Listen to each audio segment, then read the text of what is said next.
This is Lockheed Martin's SR-72, penciled in for its first flight in 2023, a couple of years from now, although some think it's actually in the air and flying right now.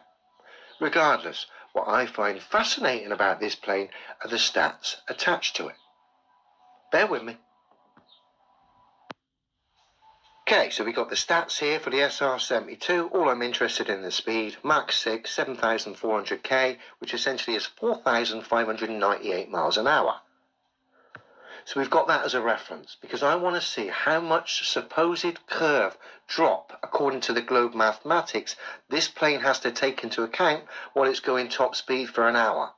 I put the plane at 2 points of reference here. A, start of the journey. B, 60 minutes later. And I want to see how much curve stroke drop this plane has to drop doing the speeds it's doing according to the globe map to remain level on a ball. And over the course of an hour, according to the globe maths, there's 2,108 miles of curve or drop between the 2 points of reference. Now, if we break that down to a minute, divide 2,108 miles by 60 minutes, we get a figure of 35 miles of drop stroke curve per minute. So whoever's going to be sat in that plane, if the Earth was a ball and they were going full speed, they'd have to drop 35 miles per minute to stay level on a ball, which is obviously ludicrous. No plane could put up with those stresses. Let's just break it down to a second. So if this SR-72 is going full speed, and according to the globe maths, just getting a general breakdown based on the globe curve over the course of an hour's flight at full speed, and just breaking it down per average, according to the globe math, every second this plane flies at full speed, it has to drop 3,080 feet per second to stay level on a ball. Now that's clearly ridiculous, as illustrated here. Looking at the London Shard, that plane would need to drop the height of the London Shard, 3 London Shards stacked on top of each other. It would have to drop that height every second, according to globe mathematics, to stay level on a ball, which is clearly ridiculous. All planes, as we know, fly across a level plane. Common sense tells us that. Demonstrable reality tells us that.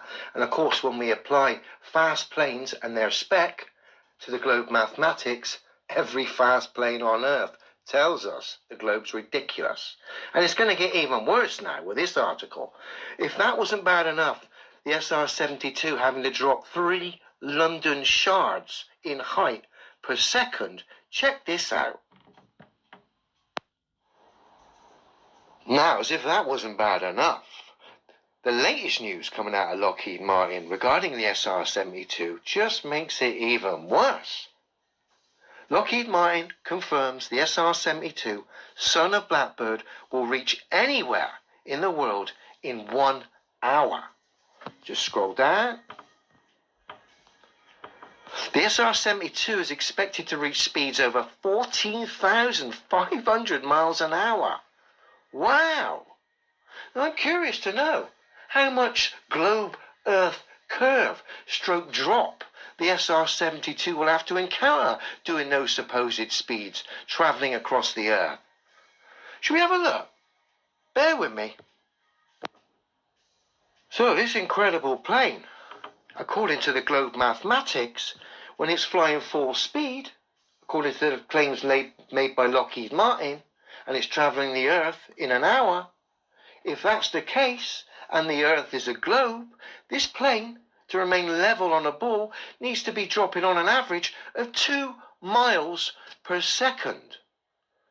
2 miles per second to remain level on a ball.